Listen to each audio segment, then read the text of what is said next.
Today we are continuing our series looking at Nehemiah, and this is the second talk in our series.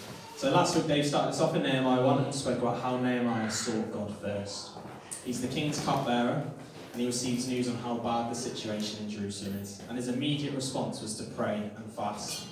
So when I started to think and pray about this talk, I thought about my own response to bad news and then I kind of thought about Ukraine and the war in Ukraine and things like that. And I thought, first week I was really good. I was praying almost every day about it. I was really on it, checking BBC News app, praying for the situation, the political situation, the displaced people, the churches, etc. Then week 2 kind of came around, and I started to pray a little bit less, got a bit used to it. And then to now, where I think actually I don't really pray enough about it as much as I could perhaps. Maybe some of you can relate to that kind of thing, but if we compare that to Nehemiah's response to the bad news, it's completely different. And granted, he was much more personally connected to Jerusalem than I am to Ukraine, but in today's talk we're going to see how the fruit that can come from persistent prayer. So just as a quick disclaimer, yes, sometimes we can persist in prayer and persevere in prayer, and we have to do that for God to break through, but there are other times where if we pray quickly or in the moment, we can also see breakthrough. So we're picking things up in Nehemiah 2 verses 1 to 8, and they're going to be on the slides, or you can follow it in your Bibles. So, in the month of Nisan, which is 4 months after chapter 1, in the 20th year of King Artaxerxes, when the wine was brought for him, I took the wine and gave it to the king. I had not been sad in his presence before, so the king asked me, "Why does your face look so sad when you're not ill? This could be nothing but sadness of heart." I was very much afraid, but I said to the king, "May the king live forever. Why should my face not look sad when the city where my ancestors are buried lies in ruins and its gates have been destroyed by fire?" The king said to me, "What is it you want?" Then I prayed to the God of heaven, and I answered the king, "If it pleases the king, and if your servant has found favour in his sight, let him send me to the city of Judah where my ancestors are buried, so I can rebuild it." Then the king, with the queen sat beside him, asked me, "How long will your journey take, and when will you get back?" It pleased the king to send me, so I set a time. I also said to him, "If it pleases the king, may I have letters to the governors of the Trans-Euphrates, so that they will provide me with safe conduct until I arrive in Judah? And may I have a letter to Asaph, keeper of the royal park, so he will give me timber to make the beams for the gates of the citadel by the temple, and for the city wall, and for the residence I will occupy." And because of the gracious hand of God was on me, the king granted my requests. So just to quickly summarise. So Nehemiah received this news, he prayed for 4 months as far as we're aware, sort of prayed and fasted for 4 months, and he was still afraid. It was the time, it was crunch time, he was going to ask the king for what he was been praying for. And he was nervous obviously, but what we see is real courage to go through and actually press into it. And he had a constant dependence on God through the whole thing, both in praying before and in the moment. He gave the whole thing to God. And because God's hand was on the process, the king granted the requests. And there's so much that we can say about this passage, and I'm just going to take us through it and draw out some key themes before then going into some practical applications. So, the first few words in verse 1, in the month of Nisan, as I mentioned before, was 4 months after the events of last week's talk, and the report about the state of Jerusalem. This bit is so easy to skip over, and so is so many innocuous or seemingly innocuous introductions to books or chapters of the Bible, but it's really, really important. We know from last week that Nehemiah's instant response was to pray and fast and get on his knees, but it seems clear that it wasn't just that prayer that is recorded in Nehemiah 1 that is what he prayed before he just got on with his life. He prayed for 4 months, and I'll keep saying it, he prayed for 4 months, and he prayed and planned and fasted for that long. And I don't know about you, but 4 months could feel like such a long time. He would have had multiple opportunities prior to this to ask the king, but he patiently waited for the correct time. I've lost my place. Now remember as well, so he's obviously prayed and fasted a long time, and remember that Nehemiah would have never actually seen Jerusalem. He would have been born in exile, so he still gave this amount of time to it, that such was the passion and the conviction that was put on his heart. When we receive bad news, or about someone or something close to us, what is our response? Do we really engage with prayer, or do we just send a quick one up because we feel we should? Lord, please, amen, back to Netflix. The passage continues. I took the wine and gave it to the king. I had not been sad in his presence before, So the king asked me, "Why does your face look so sad when you're not ill? This could be nothing but sadness of heart." I was very much afraid. This is significant, as being sad in the king's presence was a big no-no. It would have been seen as a sign of disrespect, as there's no way that one could possibly be sad in the king's presence, as one is just overflowed with gratitude and joy for just being so close. Nehemiah may have hoped that his sadness would have gone unnoticed, but what's more commonly agreed is that he actually showed his sadness deliberately so the king may inquire. And rather perceptively, he gets his wish and the king actually identifies sadness of heart. Nehemiah was afraid. The sadness that he displayed could have been considered as a sign of disloyalty or rebellion, and that could have resulted in death or imprisonment. Such was the king's power over such things. One misstep or sign of disrespect could have been it for Nehemiah. Even though he's prayed for this moment for such a long time, he was still afraid. And the best example I could think of when sort of being afraid of something you've been praying for a while, it might be like a job interview. So you do the thing where you imagine yourself in the job, you think about the commute, you think about the nice new salary, and therefore how much you can give, and that one's for Dave when he's rewatching it. You've prepared all the answers to the top 10 questions according to The Guardian. But when you get there, nerves, sweat, and sometimes tears, fear can take over, even if the steps are far lower. We continue. "But," I said to the king. So despite being terrified, he responded to the king in boldness. Perhaps the type of boldness that does come from a commitment to prayer. "May the king live forever. Why should my face not look sad when the city where my ancestors are buried lies in ruins and its gates have been destroyed by fire?" That "but" is so important, as it shows us what courage in faith actually looks like. I think for someone who's afraid, it could read as an incredibly bold, if not slightly sassy, response to the king. Why should my face not look sad? He began his response with a declaration of almost worship, to show the necessary respect for a ruler with the king, or the power of King Artaxerxes. This was God's wisdom upon Nehemiah, and it's a theme we see throughout the passage. He then plainly tells the king what the issue is to give reason for his sadness. And he cleverly mentions the death of his ancestors, knowing the value that the Persians put on ancestry and how sacred the grave was to them. Then the king asks, "What do you want?" We can almost imagine the king sat there, wine in one hand, going, "What do you want?" A bit like, when a husband sits down and their wife goes, "Can you just do this?" Not one pin personal testimony there this week. It then says that Nehemiah prayed to the God of heaven. So despite the pressure and high stakes of the situation, he took time to quickly pray. Raymond Brown, in his book Bible Speaks Today, puts it like this: "Although he had prayed at every opportunity during the past 4 months, he could not face this critical moment in the conversation without once more looking to God to meet his needs." And I love this. It just shows an intimacy in prayer and a naturalness. Why wouldn't he pray in this situation? We don't know exactly what he did pray, but it's a short prayer given the context, and it's a fair assumption that he probably prayed for wisdom and that the king would have favour on what he was about to say. "If it pleases the king, and if your servant has found favour in his sight, let him send me to the city in Judah where my ancestors are buried, so I can rebuild it." You can sense the respect that Nehemiah gives the king, the honour that he gives him, and he asks the king to actually send him. And we can imagine a scenario where he asks for the king to let him go, or give him some time off, or even just be released from his duties. But no. He wisely asked the king to partner with him in this plan, knowing that with the king on his side, there's much more chance of being successful. And what's also striking is that Nehemiah hasn't once actually mentioned the words Jerusalem or city of Jerusalem. And that's possibly because the mention of Jerusalem would have triggered the king, because historically it was a rebellious city to the Persians. He instead says, "The city in Judah where my ancestors are buried." So again, it's safe to say that this kind of wisdom comes from months of praying and planning. So instead of saying no, the king saying, "No, you have duties here, how dare you ask such a thing?" God's hand is on the situation, and the king responds with, "How long will your journey take, and when will you get back? It pleased the king to send me, so I set a time." So we don't know exactly how long Nehemiah said he would take, But we do know, and this is slight spoilers, or kind of not because it's the Bible, but that he was gone for 12 years. Whatever he said, it pleased the king to send him.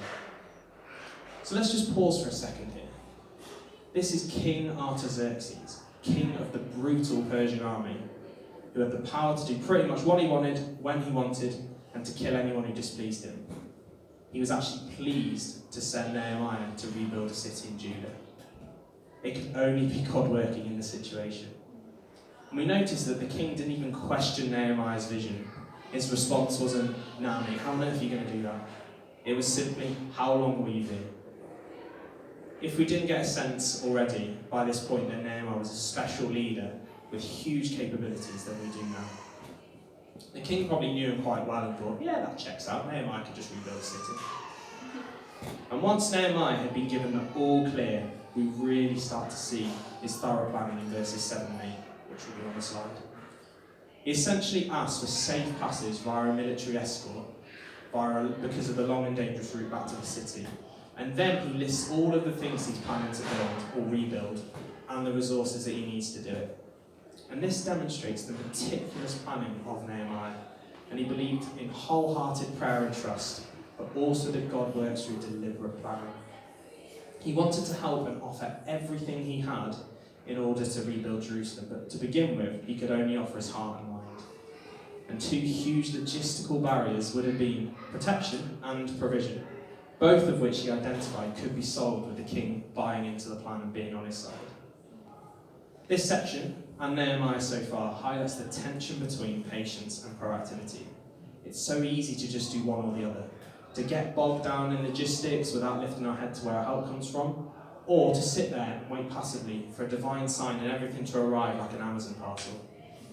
And Vicky says this a lot. So, Vicky's my wife, by the way, and she says this a lot, so I'm sure she's got it from somewhere else, as it's really, really wise. But God only steers a moving ship. And I can often be the opposite. I can be a ship that moves far too quickly to be steered. And when we were originally asked to move to Sheffield by Dave and Jude, who are the leaders of our church, if you've never met them, to be involved in this church plan, my initial reaction, other than being flattered, was, jobs, money, moving logistics, staff, houses, blah. And I got massively bogged down in kind of planning and going ahead with those things that I didn't really allow God to any room to move in those things. And I was actually close to saying, "No, we can't go," because I just couldn't see past it. Vicky, on the other hand, was well excited. She saw the opportunity, the adventure. It'll be fine, God's got it. And it's a good job I had her to help me, really, to help me look up. And it's one of the many things I admire about her. And my heart was eventually changed to a yes, and I had to work really hard to put my trust in God. And not knowing it at the time, but I handed in my notice at my job the week before the first lockdown as a sign of commitment to myself as much as anything, and we were all in. The subsequent lockdown didn't help my feelings of and it became an even bigger exercise of trust. We prayed almost every day for God to take care of logistics, for us to find jobs, for somewhere to live, and we were often on our knees. This meant a reliance on God, and also us to be proactive in looking for jobs and applying for them and looking for a house, etc. It was also so hard to remain patient.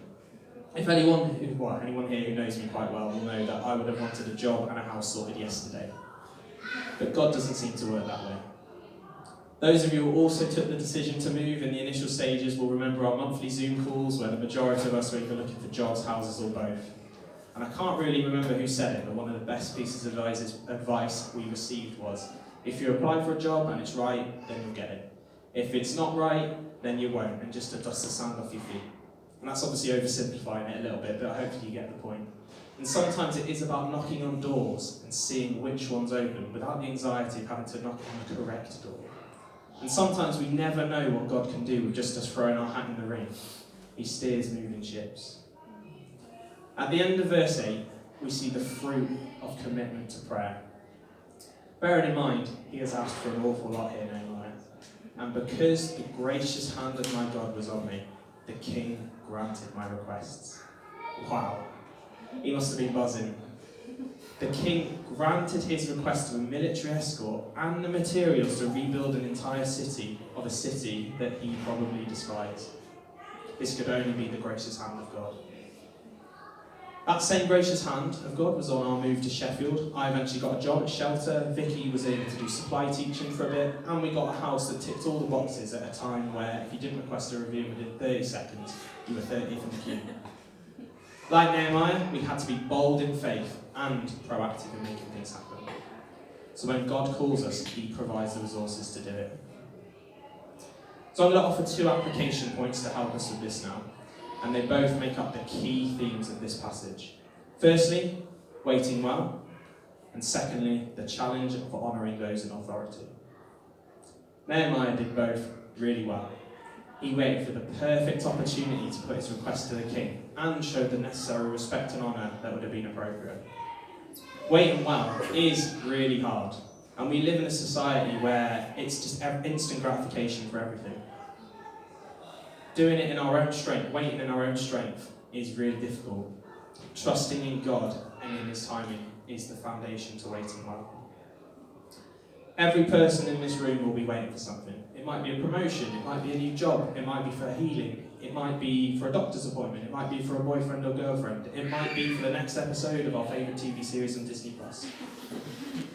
I've been waiting for this next week, for example, because we're going to go and stay with my parents who we haven't really seen since COVID. If we're not careful though, these things can become an idol. They can become central to our thoughts, and it's like we can't live in the present. I love how Rog put it a couple of weeks ago, I think it was. We can be like, when, then. When I have a new job, then I can be happy. When I get this promotion, then I can give to church or buy this thing that I want. Or when I get healed, then I can serve God in the way I want.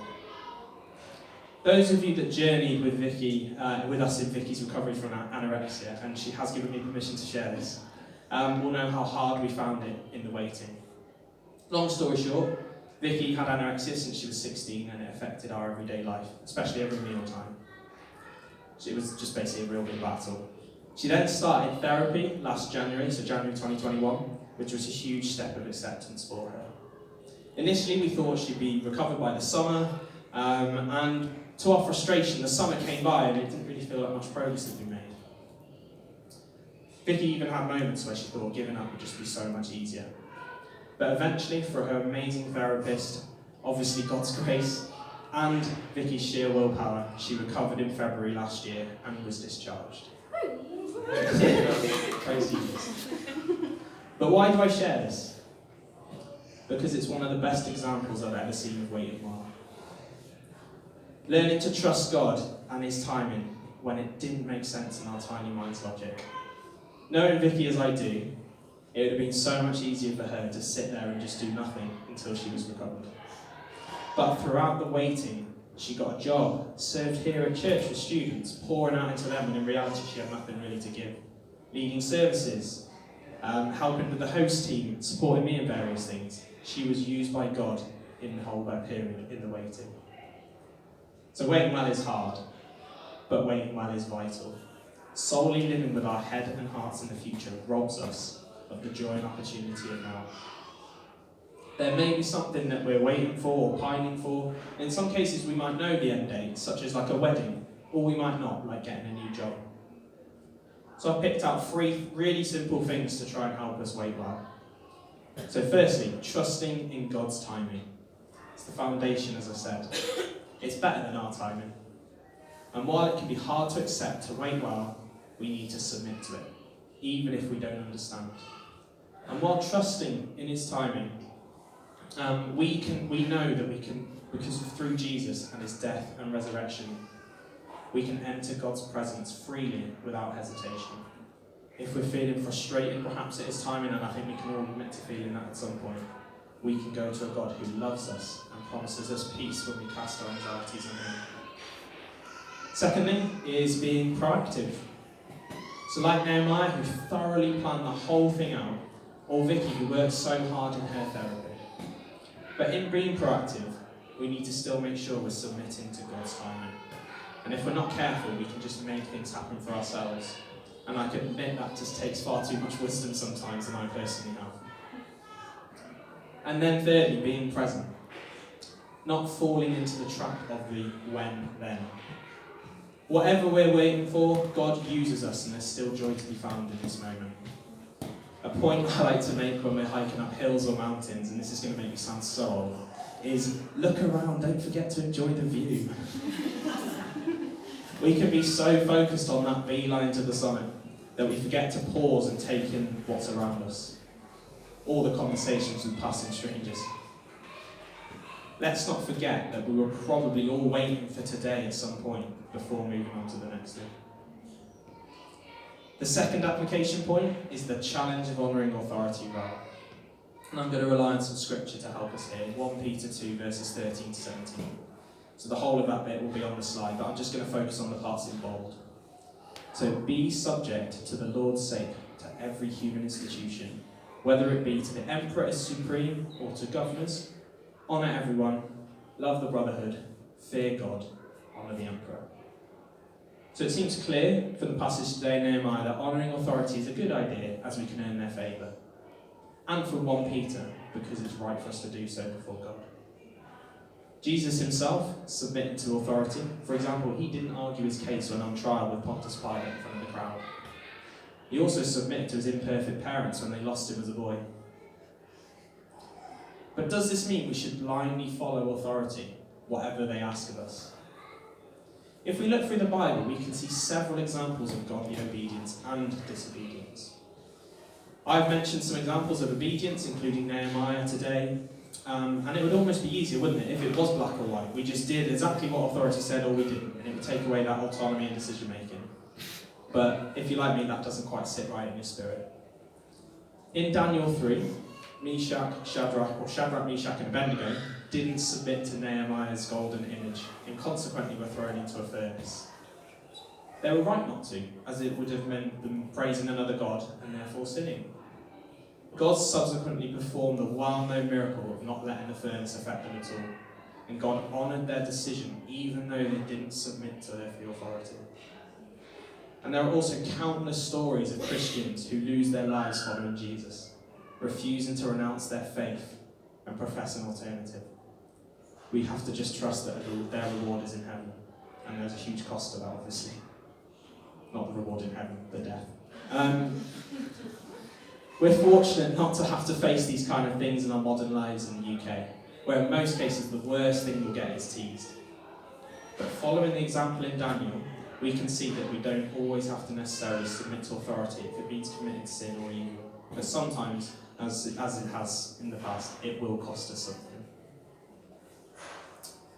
The aim of this application isn't just to give you a list of agreeable commands from earthly authorities that we should just submit to, because there's far too many things to go through. It would be very dull. But if an earthly authority, so your government or your boss perhaps, parents, church leaders, just to name a few examples, ask us to do something that causes us to sin by action, thought or association, we can disobey in a godly manner. And this actually brings God glory. Also, if we've been asked to do something that isn't sinful, but it's perhaps as a result of manipulation, coercion or guilt tripping, then it really delicate approach is needed too. And it's not all about what an authority figure might ask of us to do either. We can honour authority by not posting slanderous comments about politicians or our parents, for example, on social media. And this, by definition, would obviously extend to mocking or poking fun when we're among friends about politicians or parents, both of which I am massively culpable for. And the general culture is to slander any authority figure that we don't agree with. And we're so quick to point the finger at everything that's wrong with them. And this isn't everyone, not everyone does this, but I'm sure we can think of examples of times where we've done it or someone around us has done it. Culturally, we've become so bad at disagreeing and debate, but we're very good at polarising and hate. Healthy conversations are needed to progress, but as Christians we can lead by example and not having disdain for another human created in God's image. We can go even further and show them love despite our differences, just like Jesus did with multiple people. The Jesus way to approach and treat those in authority is with honour and respect.